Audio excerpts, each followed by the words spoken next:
नमस्कार दोस्तों, स्वागत है आपका जस्ट यूपीएससी में।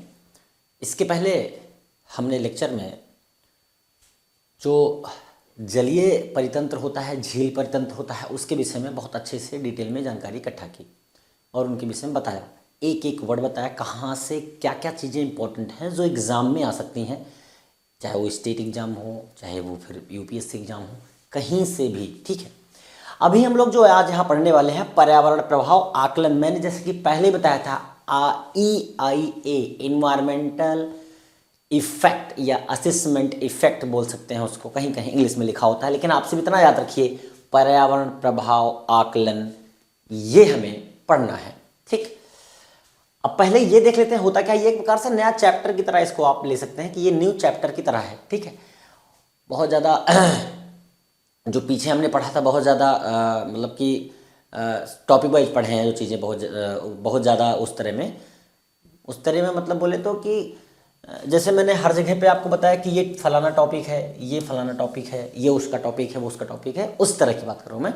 तो जैसे हमने अभी तक जो पढ़े हैं टॉपिक वाइज पढ़े हैं, आगे भी टॉपिक में ही पढ़ेंगे, लेकिन मैं बता रहा हूँ कि ये पूरा एक चैप्टर टाइप का है। जैसे आप पढ़ते हो ना एनवायरमेंट, तो उसमें आपको ये चैप्टर फॉर्मेशन में मिलेगा। ठीक है, जैसे यही आप मान लीजिए जो अरोड़ा IAS नाम से क्या कहते हैं माइंड मैप की बुक है इन्वायरमेंट में, तो उसमें ये एक पूरा चैप्टर है। ठीक है, जो कि पर्यावरण आकलन पर्यावरण प्रभाव आकलन के ऊपर है। ठीक है, अब आइए इसकी पहले भूपृष्ठ और बैकग्राउंड के विषय में जानते हैं।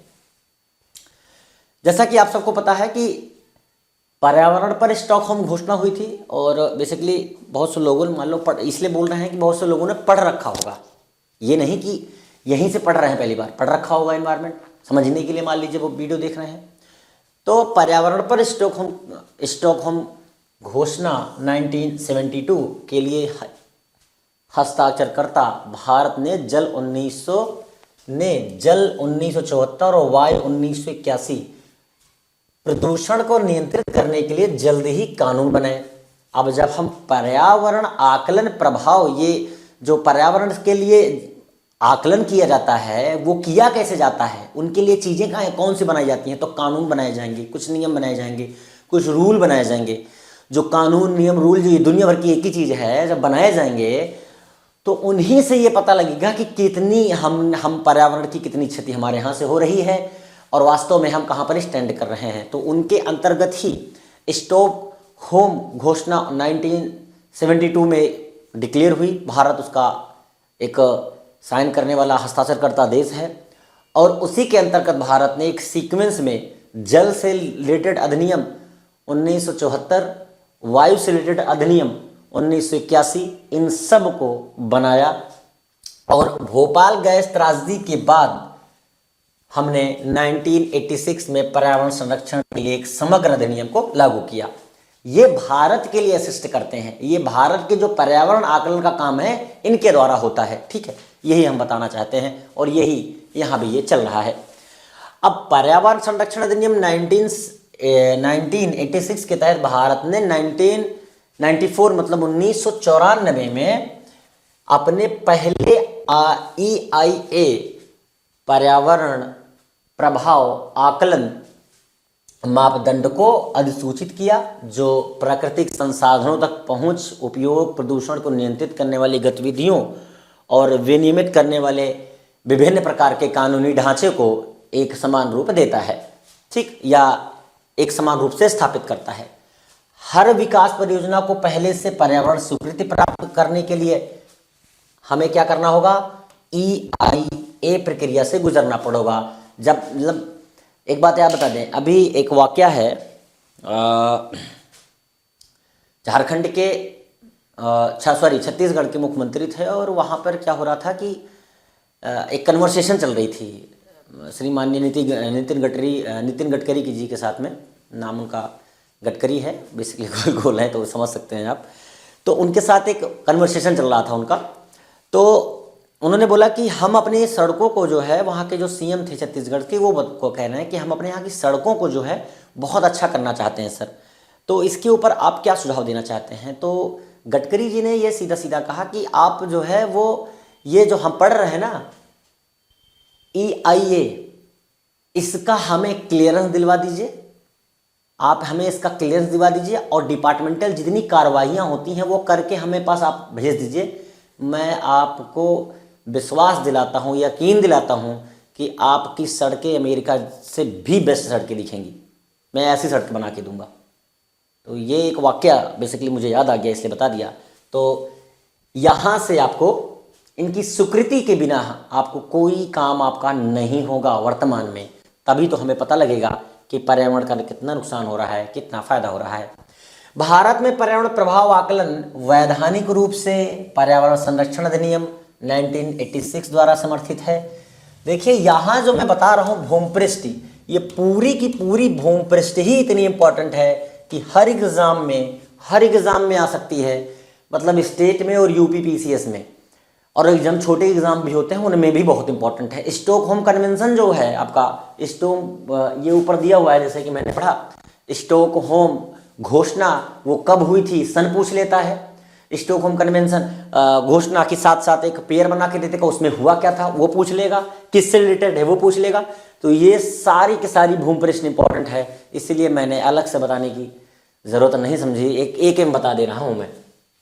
ठीक, आगे देखते हैं। पर्यावरण संरक्षण अधिनियम 1986 के तहत केंद्र सरकार में निहित शक्तियों के तहत मसौदा सूचना जारी की जाती है ताकि पर्यावरण की गुणवत्ता की रक्षा और सुरक्षा की जा सके, या और सुधार भी किया जा सके। अब पर्यावरण प्रभाव आकलन EIA की बात करें हम, तो इन्वायरमेंट इम्पैक्ट असेसमेंट, जैसा कि मैंने पहले ही बताया था, किसी प्रस्तावित परियोजना के संभावित पर्यावरण के आकलन हेतु महत्वपूर्ण प्रक्रिया है कि जब ये इंडस्ट्री या जब ये कोई उद्योग लगाया जाएगा तो उसके द्वारा उस वहाँ के वातावरण में और ये पूरे जितनी दूर में लगेगी उतनी दूर के वातावरण में क्या इम्पैक्ट पड़ सकता है। ठीक है, कोई एक जगह का वातावरण दूसरी जगह को इम्पैक्ट करेगा, फिर उसी प्रकार से करते करते करते पूरे मतलब हर जगह पे इम्पैक्ट उसका इम्पैक्ट होगा ना, तो वही इसका काम वही होता है। ठीक, यह मूलतः एक निर्णय लेने वाला तंत्र है जो तय करता है कि किस परियोजना को मंजूरी दी जाए और किस परियोजना को मंजूरी न दी जाए। ठीक है, आगे इस प्रक्रिया के तहत किसी भी विकास परियोजना या गतिविधि को अंतिम मंजूरी देने के लिए लोगों के विचार पर भी ध्यान दिया जाता है। इसमें पब्लिक की सलाह भी इम्पोर्टेंट होती है। जिन परियोजनाओं को भारत सरकार से मंजूरी लेने की जरूरत होती है उनको निम्न भागों में विभाजित किया जाता है। उद्योग, जैसे बताया, खनन की बात कर सकते हैं, थर्मल पावर प्लांट, नदी घाटी परियोजना, आधुनिक संरचना, तटीय विनियमन क्षेत्र, कोस्टल रेगुलेशन जोन और न्यूक्लियर पावर परियोजना। ये कुछ इंपॉर्टेंट परियोजनाएं हैं, ये आप याद जरूर रखिए, ये बहुत इंपॉर्टेंट है। कुछ व्यक्तिगत परियोजना जिनके लिए केंद्र सरकार से मंजूरी मिलनी चाहिए, जैसे न्यूक्लियर पावर प्लांट, ठीक है, उससे संबंधित परियोजना जैसे कि न्यूक्लियर ईंधन कॉम्प्लेक्स, खारा पानी के प्लांट, ठीक, वैसे खारे पानी या खारा पानी जो भी कह सकते हैं। नदी घाटी परियोजना जैसे कि हाइड्रल पावर प्लांट, सिंचाई के साधन, बाढ़ को रोकना, बंदरगाह, हवाई अड्डा, पेट्रोलियम रिफाइनरीज जिसके अंदर कच्चा तेल की बात करें, का कुआं और पेट्रोल पाइपलाइन, ये सारी चीज़ें हमें सेंट्रल गवर्नमेंट से अप्रूव करवानी होंगी। केमिकल खाद जैसे कि सुपर फास्फेट, नाइट्रोजन और फास्फोटिक खाद और पेस्टिसाइड, ये सारी चीज़ें हमें सेंट्रल गवर्नमेंट से सिग्नेचर करवाए बिना हम इनके ऊपर काम नहीं कर सकते। पेट्रोकेमिकल यौगिक जैसे कि DDT, लैब, प्लास्टिक के केमिकल आदि, दवाइयों की फैक्ट्री, सिंथेटिक रबड़, डाई, सीमेंट, पेपर, इलेक्ट्रॉनिक की फैक्ट्रियाँ, पहाड़ जंगलों के बीच पक्की रोड का निर्माण, ये सारी की सारी चीज़ें जितने हमने अभी तक पढ़ी हैं वो सब किसके द्वारा होगा, वो केंद्र सरकार के परमिशन के बाद ही हो सकता है। ठीक है, आगे हम देखते हैं पर्यावरण प्रभाव आकलन के पहलू क्या हैं। संकट का आकलन कर लेना। पहलू ये होते हैं कि किस किस प्रकार के संकट आ सकते हैं उनका आकलन करना। ठीक, संकट का आकलन, पर्यावरणीय प्रबंधन, उत्पादन की निगरानी, monitoring of the post product. ठीक, उसके बाद ये कह रहा है पर्यावरण प्रभाव आकलन का काम क्या है, जैसा कि पहले ही बताते आ रहे हैं उनका काम क्या है। उचित निर्देशों के साथ पर्यावरण के संरक्षण के लिए कार्य करना, ठीक है, पर्यावरण संकट को कम करने के लिए सुझाव देना, ठीक। उसके बाद ये कह रहा है पर्यावरण पर थोड़े ज़्यादा समय के लिए प्रभाव कर सकता है, ऐसे सारे प्रावधान ध्यान रखना जो पर्यावरण पर इम्पैक्ट डाल सके, उन सभी उपायों पर ध्यान रखना जिससे जीव जंतुओं की रक्षा हो सके। कोई भी निर्णय लेने से पहले जनता की सलाह भी लेना, ठीक है। कि जैसे मान लीजिए कोई फैक्ट्री लगाई जा रही है, तो फैक्ट्री लगाई जा रही है मान लीजिए किसी जो है आबादी वाली बस्ती के साइड में, तो आबादी वाली बस्ती के साइड में जब ये फैक्ट्री लगाई जा रही है तो ऑब्वियस सी बात है कि हो सकता है वहाँ की आबादी इससे इफेक्टेड हो और वो विद्रोह करने लगे, तो उनकी भी जो है वो सलाह इंपॉर्टेंट हो जाती है किसके, पर्यावरण आकलन समिति के सामने। वो इसको भी कंसीडर करेंगे, फिर किसी प्रकार का निर्णय लेकर उस कंपनी को मंजूरी देंगे, नहीं तो नहीं देंगे, कैंसिल कर देंगे, ठीक है। पर्यावरण प्रभाव आकलन के लाभ क्या हो सकते हैं? विकास परियोजनाओं के दुष्परिणाम को या दुष्प्रभाव को कम करने के लिए या मिटाने के लिए EIA कम लागत वाले तरीके अपनाता है, कम लागत वाले तरीके अपनाता है। उसके बाद यह परियोजना के लागू होने के बाद इनका पर्यावरण पर क्या प्रभाव पड़ेगा, EIA इस बात का विश्लेषण करता है। विकास के प्लान में न्यूक्लीकरण रणनीतियाँ, इमिग्रेशन स्ट्रेटजीज को या फिर कह सकते हैं विकास के प्लान में न्यूनीकरण रणनीतियाँ, EIA इस बात पर ध्यान रखता है, ठीक। आगे EIA इस बात पर ध्यान रखता है कि विकास का जो प्लान बना वो पर्यावरण को ध्यान में रख के बना हो और पारिस्थितिकी तंत्र का संतुलन इससे किसी भी प्रकार से बिगड़ने ना पाए। EIA पर्यावरण विकास और परियोजनाओं को जोड़ने का काम करते हैं, न कि तोड़ने का काम, ठीक है।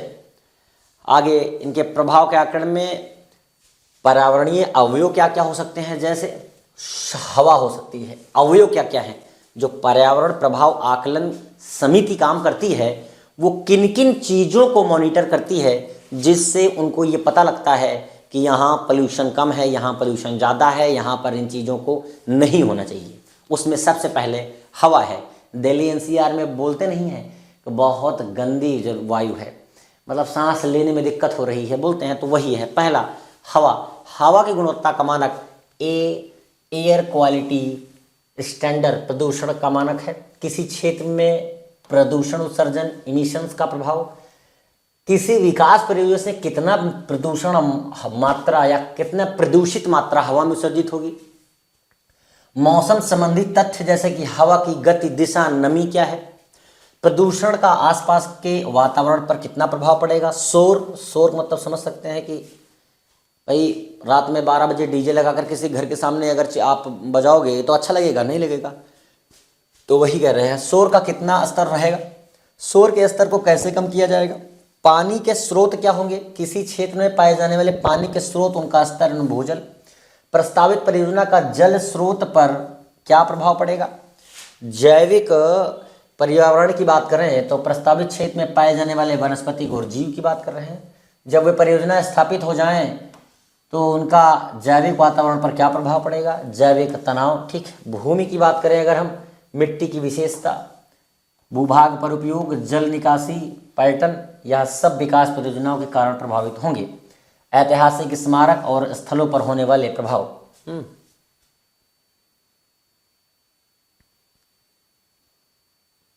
हम स्क्रीनिंग की बात कर रहे हैं। EIA प्रक्रिया के विभिन्न चरण क्या हैं, ठीक। चरण क्या हैं वो हो सकता है इसके बाद समाप्ति हो जाए, लेकिन चरण देख लेते हैं। स्क्रीनिंग है। स्क्रीनिंग में क्या होता है, यह चरण तय करता है कि किन परियोजनाओं के लिए पूर्ण अथवा आंशिक आकलन अध्ययन की आवश्यकता है। ये वहाँ पे ही डिसाइड होगा कि हमें इसमें आंशिक आकलन की आवश्यकता है या पूर्ण आकलन की आवश्यकता है, ठीक। उसके बाद विषय क्षेत्र, स्कोपिंग होता है। क्या होता है, स्कोपिंग। इस चरण या यह चरण यह तय करता है कि किन प्रभाव का आकलन किया जाना चाहिए, क्या क्या प्रभाव हो सकते हैं। इसका निर्णय कानूनी आवश्यकताओं, अंतर्राष्ट्रीय अभिसमयों, विशेषज्ञ ज्ञान और सार्वजनिक सहभागिता के आधार पर किया जाता है और इसके अंतर्गत वैकल्पिक समाधानों पर भी विचार किया जाता है। प्रभावों का आकलन तथा मूल्यांकन एवं विकल्पों का विकास की अगर हम बात करें तो यह चरण प्रस्तावित परियोजना के पर्यावरणीय प्रभाव की पहचान करता है और उनका अनुमान लगाता है, ठीक है। EIA रिपोर्ट की बात करें हम तो इस रिपोर्ट में इस रिपोर्टिंग चरण में आम जनता के लिए एक पर्यावरण प्रबंधन योजना EMP इन्वायरमेंटल मैनेजमेंट प्लान की बात करें, योजना को प्लान कहते हैं तो वही इन्वायरमेंटल मैनेजमेंट इम्पैक्ट या प्लान पर्यावरण प्रबंधन योजना तथा परियोजना के प्रभाव का एक गैर तकनीकी सारांश भी तैयार किया जाता है ताकि पब्लिक को बताया जा सके। इस रिपोर्ट को पर्यावरण प्रभाव वक्तव्य इन्वायरमेंटल इम्पैक्ट स्टेटमेंट EIS भी कहा जाता है। निर्णय लेने की बात करें तो परियोजना को किन शर्तों के तहत मंजूरी दी भी जाएगी या नहीं भी दी जाएगी, इसमें ये काम किया जाता है। निगरानी, अनुपालन, प्रवर्तन, पर्यावरण लेखा या परीक्षा, इसमें क्या होता है, इसमें हम लोग क्या करते हैं, पर्यावरण प्रबंधन योजना के अनुसार अनुमानित प्रभाव और किए जा रहे समन प्रयासों की निगरानी की जाती है। भारत में पर्यावरण प्रभाव आकलन की अगर हम बात करें तो ये बहुत इंपॉर्टेंट है, ये बता दे रहा हूँ स्टार्टिंग में। यहाँ से क्वेश्चन 100% बनने के चांसेस हैं, यहाँ से क्वेश्चन बन सकते हैं और आ सकता है। तो सबसे पहले कि भारत सरकार के पर्यावरण मंत्रालय द्वारा एक मूल्यांकन समिति का गठन किया जाता है। ये UPSC के लिए बहुत इंपॉर्टेंट है, जो किसी विकास परियोजना अधिकारियों द्वारा परियोजना से संबंधित तथ्यों की जांच करता है। जरूरत पड़ने पर मंत्रालय निदेशकों को एक पर्यावरण विषय के अंतर्गत विशेष जानकारियों की भी राय लेता है, मतलब उसमें विभिन्न प्रकार के जानकारियों की भी राय ली जाएगी तथा परियोजना के सभी तथ्यों की जांच होती है, एक एक चीज, ताकि कोई किसी प्रकार का कोई धांधलीगिरी ना हो जाए और जबरदस्ती का जा करके झूठे कागज दिखा करके कोई जा करके फैक्ट्री न लगा ले, जिससे पता ये लगे कि उस एरिया का पूरी तरह वातावरण दूषित हो गया है। जो पर्यावरण को लाभ को ध्यान में रखते हुए उस आधार पर मंजूरी दी जाती है। अगर परियोजना संबंधित पूरी जानकारी जमा की गई है तो 90 दिनों के अंदर परिणाम आ जाता है और मंजूरी मिल जाती है या नहीं मिल जाती है पता लग जाता है। मंत्रालय के ऐसे 6 दफ्तर हैं जो इस प्रकार विकास परियोजनाओं को मंजूरी देते हैं। पहला है लखनऊ, दूसरा है भोपाल, तीसरा है बेंगलोर, चौथा है चंडीगढ़, पांचवा है शिलांग और छठवां है भुवनेश्वर। कमियां क्या क्या हैं, ठीक है, मुख्य परीक्षा में काम आ सकता है तो ये देख लीजिए। कई सारे ऐसी परियोजनाएं हैं जो पर्यावरण पर प्रभाव डालते हैं किंतु उनका नाम सूची में नहीं होता, उनमें किया गया निवेश निर्धारित निवेश से कम होता है। बहुत सारे पॉलिटिकल पावर के दम पर इन प्रोजेक्ट को हासिल कर लेते हैं। किसके दम पर? पॉलिटिकल पावर के दम पर ऐसे प्रोजेक्ट को हासिल कर लेते हैं। कोई फर्क नहीं पड़ता कि आदमी रहे ना रहे, जिंदा रहे या मर जाए, कुछ भी, ठीक। कई बार यह भी देखने में आता है EIA में नियुक्त प्रतिनिधि को उनके क्षेत्र जैसे पर्यावरण, जीव विज्ञान आदि का उपयोगी ज्ञान ही नहीं होता। अब सोचिए, पहली बात तो कि जो नियुक्त भी होते हैं उस संस्था में EIA इन्वायरमेंट इम्पैक्ट और असेसमेंट में जो है उसमें बेसिकली निपुण भी नहीं है, उनको नॉलेज भी नहीं है, लेकिन उसके बावजूद उनको तैनात कर दिया जाता है और बेड़ा गर्क हो जाता है, जिससे सामाजिक दृष्टि से उस परियोजना का अवलोकन नहीं कर पाते हैं या फिर सही से जांच पड़ताल नहीं कर पाते। शुरुआती दौर में जनता के राय को अहमियत नहीं दी जाती, क्योंकि जनता की राय क्या मतलब, जनता है छोड़ो, बस इनको वोट लो और फेंको, ये वाली है थिंकिंग रहती है। और जिससे बाकी के दौर में परियोजना को मंजूरी मिलने में कठिनाई होती है। बेसिकली सही बात तो यही है कि अब भाई जनता से राय नहीं ली गई, राय ली भी गई तो उनकी बात को माना नहीं गया, और जब माना नहीं गया तो जनता वहाँ पर फैक्ट्री लगाने नहीं देगी तो आप विकास कर नहीं सकते, और विकास कर नहीं सकते तो वैसे की वैसे GDP रहेगी जैसे थी, रोजगार मिलेगा नहीं। कुछ परियोजनाओं के लिए कई बार जनता की राय ली ही नहीं जाती है। इस परियोजनाओं से संबंधित जो सूचनाएं सामने की जानी चाहिए वह नहीं की जाती। किसी क्षेत्र के लोगों के लिए स्थानीय तथ्यों को नहीं माना जाता। कई बार इन रिपोर्टों में आधा अधूरा झूठा तथ्य पेश किया जाता है, ठीक। अब पर्यावरण प्रभाव आकलन की कमियां परीक्षा में अभी ये चल ही रहा है। कई सारी परियोजनाओं हैं ऐसे जो किंतु उनका नाम सूची नहीं होता। ये सेम असल में रिपीट हो गया, इसलिए मैं पढ़ रहा था, ये सेम चीज़ें रिपीट है, ये हो चुकी हैं, अभी ऊपर ही पढ़ रहे हो आप, ये चीज़ें रिपीटेशन में आ गई हैं। अब आगे हम लोग देख लेते हैं नए मापदंड के विषय में क्या कह रहे हैं। नए मानदंड मुख्य परीक्षा के लिए हम लोग देखने जा रहे हैं। 2020 का मसौदा EIA प्रक्रिया पर राजनीतिक और नौकरशाही के लिए कोई उपाय नहीं करता है। इसके अतिरिक्त यह पर्यावरण की सुरक्षा में सार्वजनिक सहभागिता को सीमित करते हुए सरकार की विवेकाधीन, सरकार अपने विवेक के द्वारा, सरकार के पास विवेक है ही नहीं तो विवेकाधीन की शक्तियों का चाहे कितना भी इस्तेमाल आप बढ़वा दो, बढ़ाने का प्रस्ताव रखता है तो रखते रहो, कोई बात नहीं, बात तो ही रह जाएगी। जबकि राष्ट्रीय रक्षा या सुरक्षा से संबंधित परियोजनाओं को स्वाभाविक रूप से रणनीतिक माना जाता है और सरकार को अन्य परियोजनाओं के लिए रणनीतिक टैग पर निर्णय लेना है। इसके अतिरिक्त अगर हम बात करें, नया मसौदा सार्वजनिक परामर्श से परियोजनाओं की लंबी सूची को छूट देता है। उदाहरण के लिए सीमावर्ती क्षेत्रों में सड़क, पाइपलाइन जैसे रेखीय परियोजनाओं को किसी भी सार्वजनिक सुनवाई की आवश्यकता नहीं है, कोई कितना भी विरोध करे वो लगाई ही जाएंगी। ठीक, सीमा क्षेत्र को भारत के सीमावर्ती देशों के साथ वास्तविक नियंत्रण रेखा से 100 किलोमीटर हवाई दूरी वाले क्षेत्र के रूप में परिभाषित किया गया है। यह पूर्वोत्तर देश की सबसे समृद्ध जैव विविधता के भंडार को कवर करेगा। सभी अंतर्देशीय जलमार्ग परियोजनाओं और सरकार के राष्ट्रीय राजमार्गों के 2 फोकस क्षेत्र विस्तार चौड़ीकरण को पूर्व मंजूरी से छूट दी गई है। अगर चौड़ीकरण मतलब कि मान लीजिए सड़क बन गई है और सड़क के बाद उसको 2 लेन से 4 लेन बदलना है तो पूर्व मंजूरी की जरूरत नहीं है, आप अपने आप से कर लो, कोई दिक्कत नहीं है।